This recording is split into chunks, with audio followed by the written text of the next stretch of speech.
तो आज हम बात करने वाले हैं एक ऐसी कहानी की जिसमें हिम्मत भी है, धोखा भी और दिलेरी तो कमाल की है।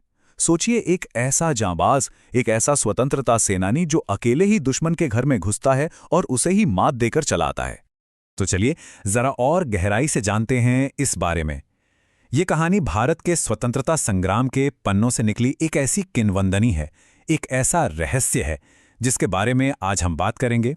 तो देखिए, साल है 1799, जगह है गोरखपुर के घने जंगल और माहौल माहौल पूरा तनाव भरा है। ईस्ट इंडिया कंपनी जो बस व्यापार करने आई थी, अब धीरे धीरे पूरे हिंदुस्तान पर कब्जा करती जा रही है। और इसी जंगल में रात के अंधेरे में दो अंग्रेज अफसर, एक कर्नल और एक लेफ्टिनेंट, हफ्तों से एक आदमी का पीछा कर रहे हैं। पीछा करते करते अब वो पूरी तरह थक चुके हैं। उनके सिपाही तो बिल्कुल पस्त हो चुके हैं और कर्नल और लेफ्टिनेंट के दिमाग में बस एक ही सवाल घूम रहा है कि ये जो उनका शिकार है वजीर अली, ये सच में कोई आदमी है भी या कोई भूत प्रेत है जो हाथ ही नहीं आ रहा। और यहीं पर कहानी एक मजेदार मोड़ लेती है। देखिए, सबसे दिलचस्प बात क्या है, हमें इस कहानी के हीरो वजीर अली के बारे में उसके दोस्तों या साथियों से पता नहीं चलता, बल्कि उन्हीं लोगों की जुबानी पता चलता है जो उसे पकड़ने निकले हैं। यहां तक कि कर्नल खुद जो उसे पकड़ने आया है, वो भी उसकी तारीफ किए बिना रह नहीं पाता। वो कहता है कि वजीर अली के जो किस्से हैं वो तो उसे महान रॉबिन हुड की याद दिला देते हैं। मतलब दुश्मन भी दुश्मन की दिलेरी का कायल है।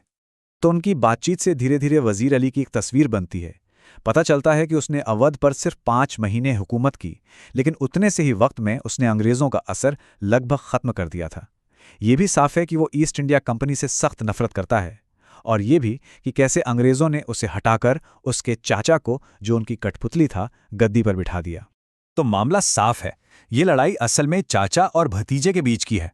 वजीर अली जो अंग्रेजों के खिलाफ है और उसका चाचा सादत अली जो अंग्रेजों का दोस्त है। और अंग्रेजों ने क्या किया?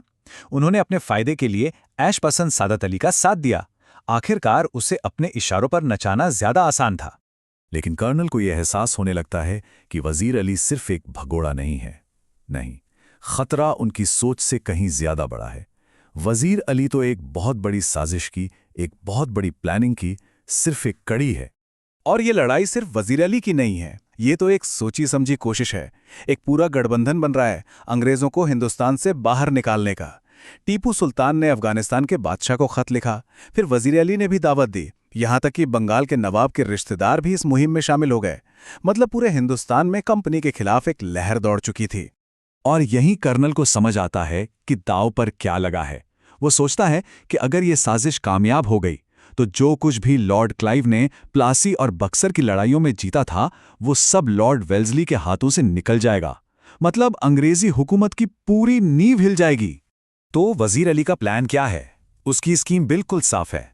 वो किसी तरह नेपाल पहुंचना चाहता है, वहां अपनी ताकत बढ़ाएगा, अफगानी हमले का इंतजार करेगा, फिर अपने चाचा से अवध वापस छीनेगा और आखिर में अंग्रेजों को पूरे हिंदुस्तान से बाहर निकाल देगा।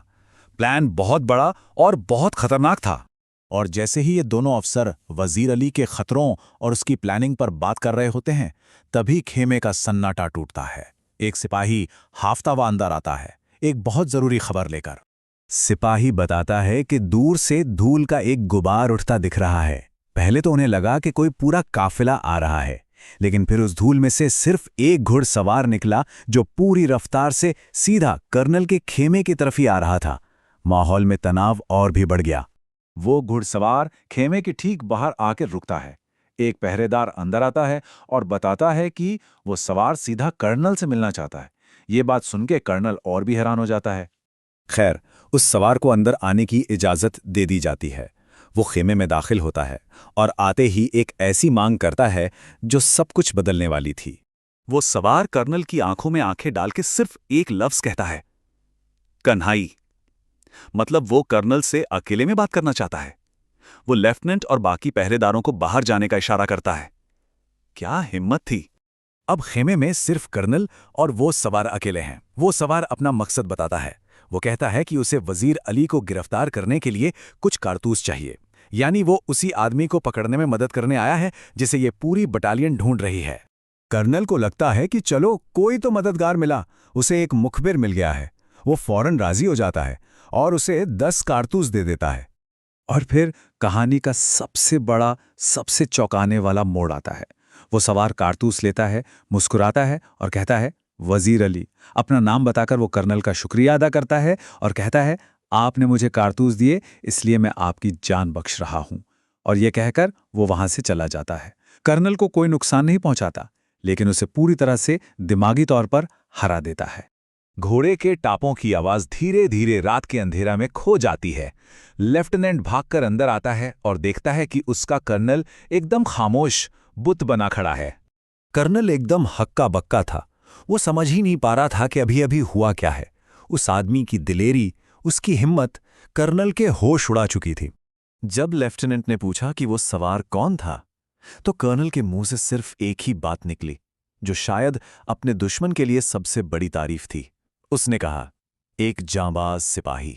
सोचिए, दुश्मन भी उसे सिपाही मान रहा है, वो भी जांबाज। और हिम्मत की इसी अविश्वसनीय कहानी में इतनी ताकत थी कि इसे भारत के महान नाटककार और निर्देशक हबीब तनवीर ने मंच पर उतारा। अपने नाटक कारतूस के जरिए उन्होंने इस कहानी को अमर कर दिया, ताकि इस जाबाज सिपाही की दिलेरी को कभी भुलाया ना जा सके। तो वजीर अली जैसे न जाने कितने ही गुमनाम नायकों की कहानियां हमें बहादुरी के सही मतलब पर सोचने को मजबूर करती हैं।